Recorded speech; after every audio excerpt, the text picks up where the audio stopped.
Assalamualaikum warahmatullahi wabarakatuh.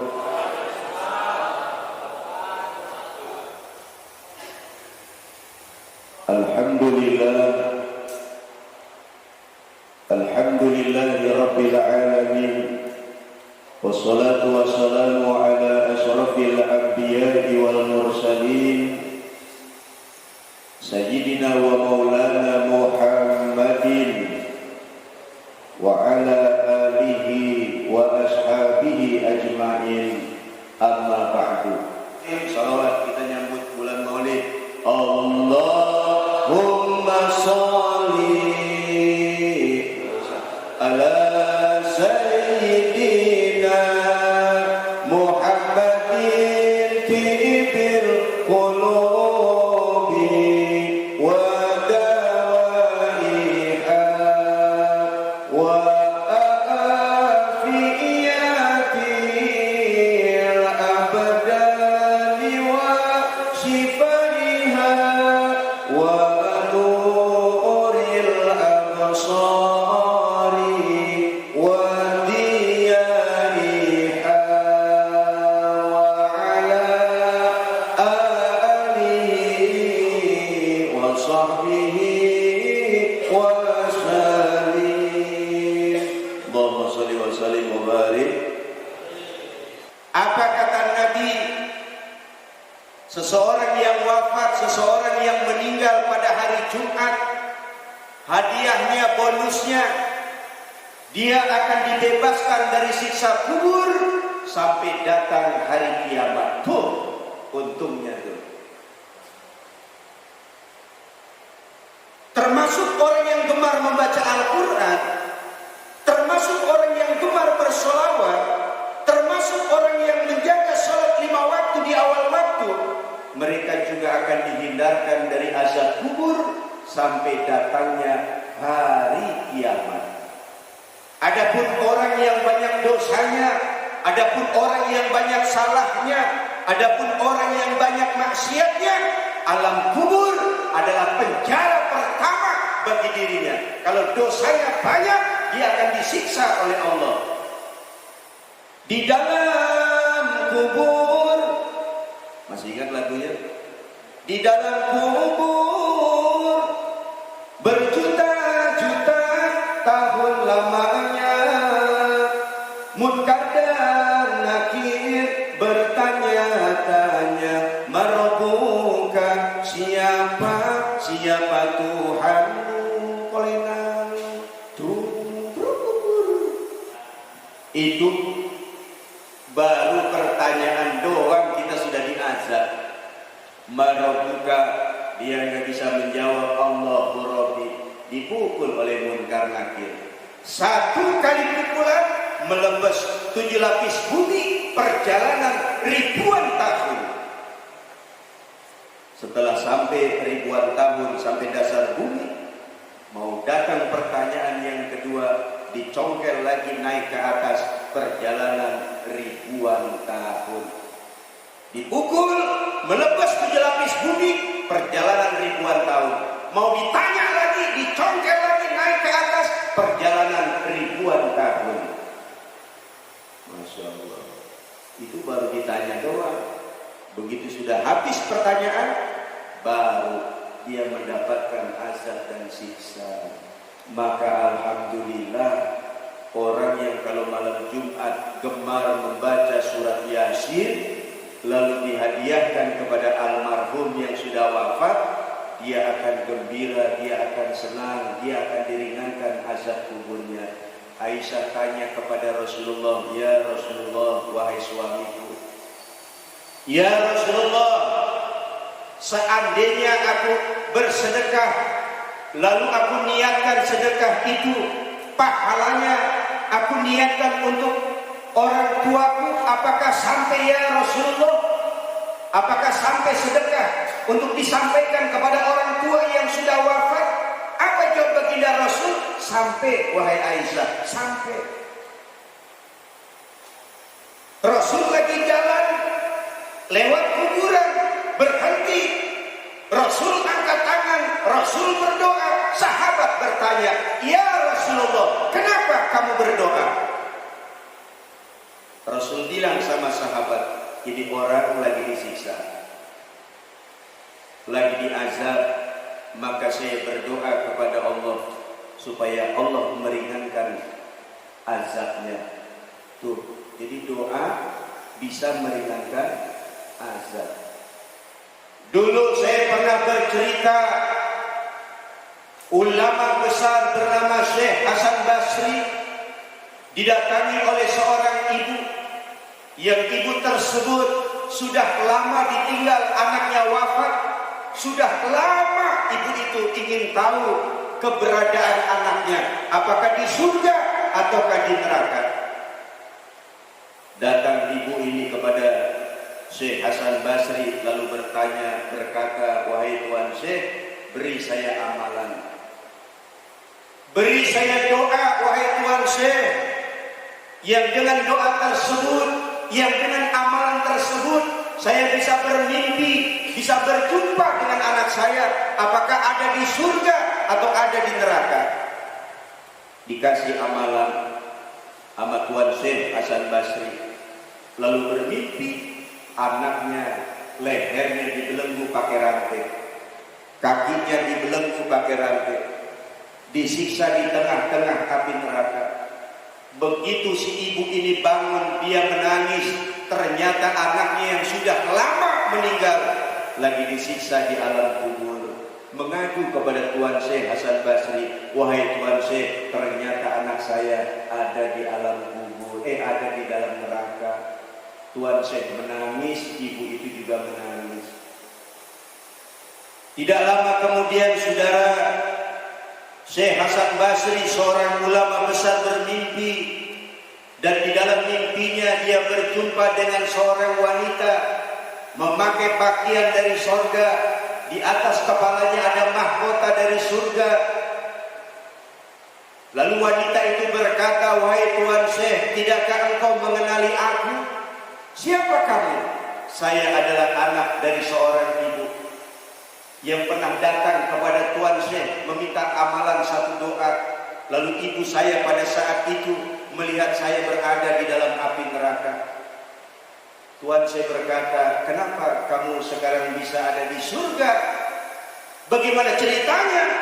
Dia bercerita, satu ketika ada seorang pemuda yang soleh, dia lewat di kuburan kami yang jumlahnya 550 orang. Lalu dia bersalawat kepada Nabi, dan salawatnya itu dihadiahkan kepada kami yang ada sekitar 550 orang. Dengan barokah salawat seorang pemuda yang dihadiahkan kepada kami, kami dibebaskan dari azab kubur, kami dimasukkan ke dalam surga hanya dengan satu salawat.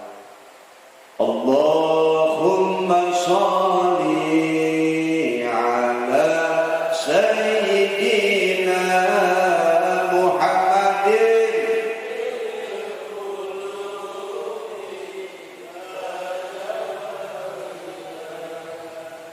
wa afiyatil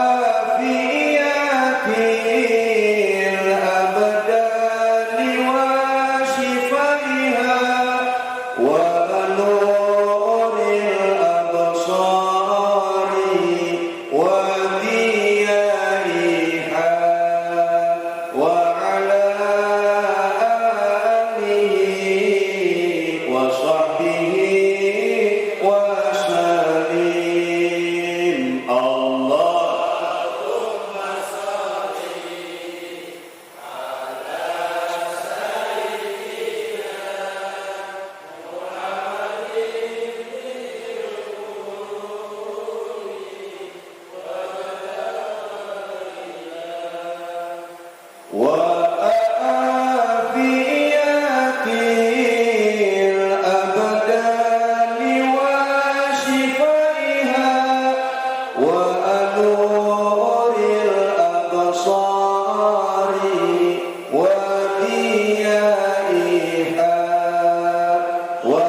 Allahumma sholli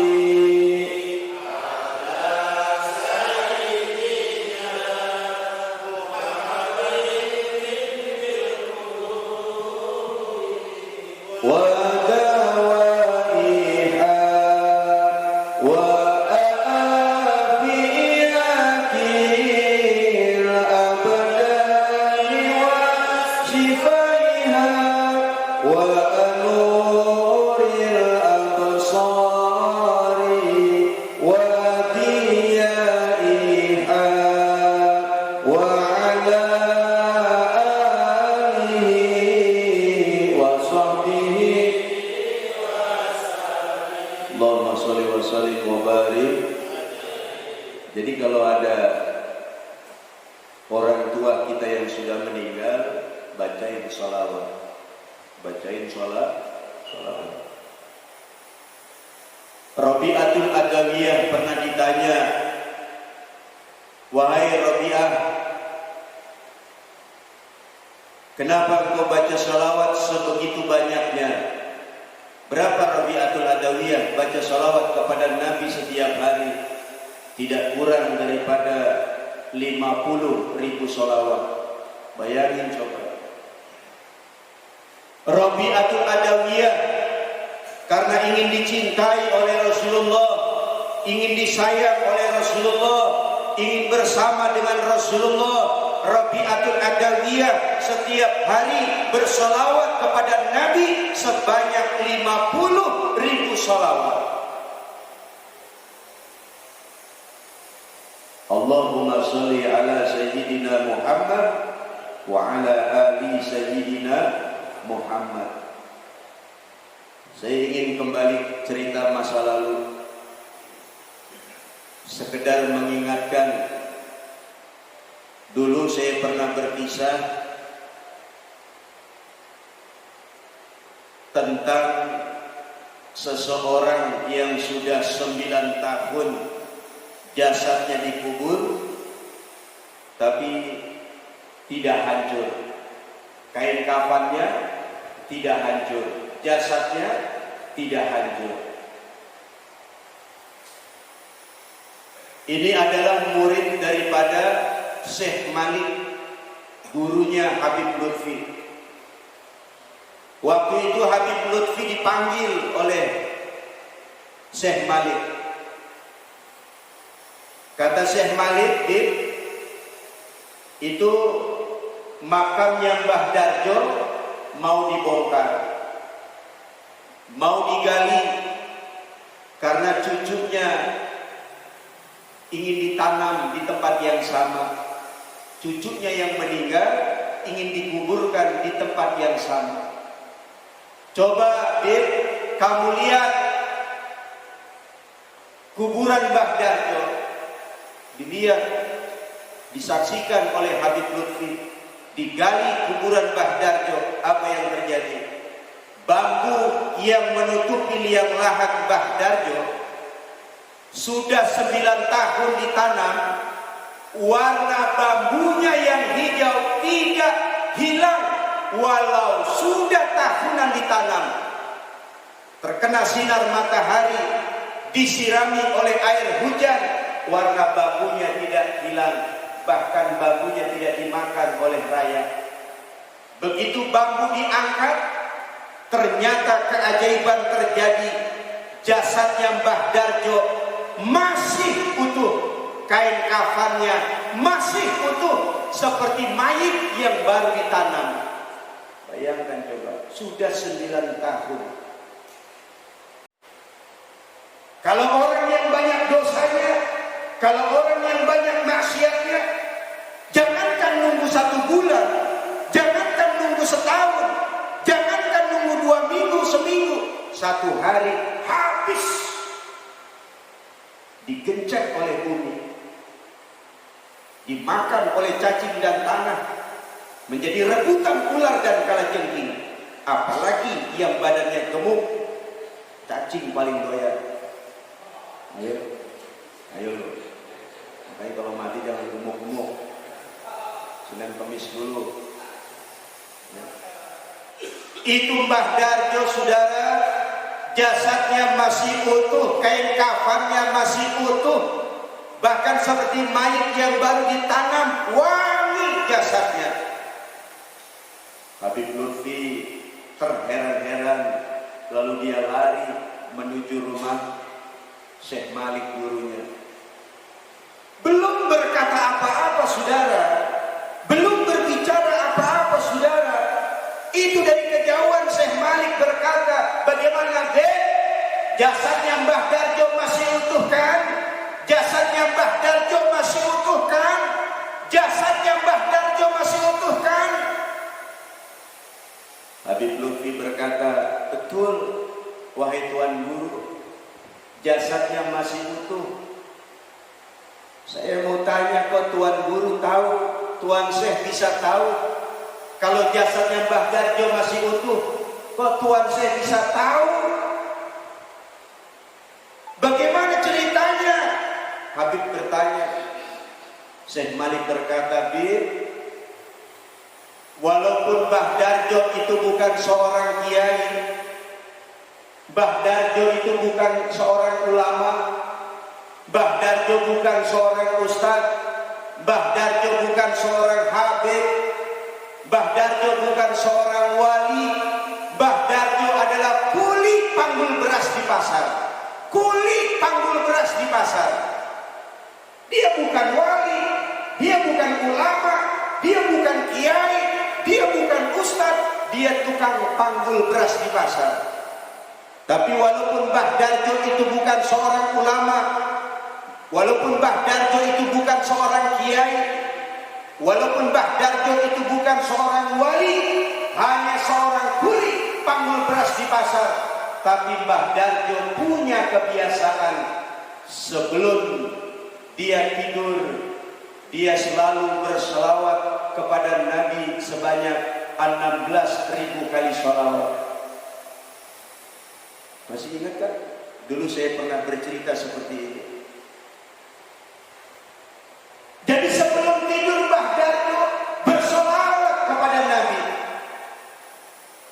Allahumma sholli ala Sayyidina Muhammad wa ala ali Sayyidina Muhammad. Kita kalau kepengen tidur nyetel lenong, gamelan, tembang, campur sari, dangdutan, malaikat geleng-geleng. Aduh, kata malaikat, lelawangan sih ya. Kumaha ini ya? Mau nyatet bagaimana, nggak dicatat bagaimana? Mau tidur malaikat jagain kita, begitu kita nyetel dangdut malaikat godek. Masya Allah. Saudara, perhatikan, pada saat Allah menciptakan neraka, pada saat Allah menciptakan neraka, malaikat Jibril gemetar, malaikat Jibril ketakutan, kemana saya harus berlindung? Untuk menghindari panasnya api neraka. Malaikat Jibril teringat dengan kekasih Allah Nabi Muhammad Shallallahu Alaihi Wasallam. Pada saat Allah menciptakan api neraka, malaikat Jibril datang kepada Nabi Muhammad Shallallahu Alaihi Wasallam, bertabarukan kepada Rasulullah Shallallahu Alaihi Wasallam. Hanya Rasulullah yang bisa mengadamkan api neraka. Itu malaikat Jibril sampai datang kepada Rasulullah, bertabarukan kepada Rasulullah. Ada apa ya Jibril? Engkau datang kepada aku. Aku datang kepada engkau ya Rasulullah. Aku ingin bertabaruk. Allah sedang menciptakan api neraka. Allah sedang membuat api neraka. Singkat cerita, ini kan panjang sebenarnya ya. Neraka 1, 2, 3, 4, 5, 6, 7. Pada akhirnya Rasulullah berkata, ya Jibril, adakah nanti di antara umatku yang masuk neraka? Lihat nih Rasulullah, tengok Rasulullah. Adakah di antara umatku nanti yang masuk api neraka? Ada ya Rasulullah. Siapa mereka? Mereka adalah para pembuat dosa. Mereka adalah para pembuat maksiat. Mereka adalah para pembangkang yang tidak mau sujud kepada Allah, tidak mau taat kepada Allah. Mereka ada di antara umatmu ya Rasulullah. Mendengar berita dari Nabi kalau ada di antara umatnya Nabi Muhammad Sallallahu Alaihi Wasallam itu masuk api neraka, Rasulullah pulang ke rumah lalu sujud 3 hari 3 malam, tidak bangun dari sujudnya kecuali pada waktu sholat. Begitu beliau selesai sholat, balik lagi sujud. Datang waktu sholat, balik lagi sujud. 3 hari 3 malam Rasulullah sujud, menangis kepada Allah, memikirkan umatnya. Gak sanggup Rasulullah membayangkan bagaimana kalau ada di antara umatku yang disiksa di dalam api neraka. Begitu cintanya Rasulullah kepada umatnya. Kita yang dicintai, kita yang dicintai, jalan-jalan ke Bandung nyetel musik dangdutan, jalan-jalan ke puncak di dalam mobil nyetel musik keroncongan, jalan-jalan ke Jawa nyetel musik di dalam mobil campur sari. Udah betek semuanya. Salawatan Allah, salawatan Allah. Nak lawanan sih ya. Masya Allah. Bukan berarti nggak boleh kita nyetel dangdut, campur sari, tidak saudara. Jangan tinggalkan sholawat, jangan tinggalkan sholat. Allahumma sholli. Ya sebentar, kita hadiahkan sholawat ini untuk orang-orang tua kita yang sudah nggak ada, baik ibu atau bapak kita. Ibarat Al-Fatihah. Bismillahirrahmanirrahim. Alhamdulillahirabbil alamin arrahmanir rahim maliki yaumiddin. Iyyaka na'budu wa iyyaka nasta'in. Ihdinas siratal mustaqim. Siratal ladzina an'amta 'alaihim ghairil maghdubi 'alaihim waladdallin. Allahumma shalli 'ala sayyidina Muhammadin tibil qulubi wa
ada 25 nabi dan rasul.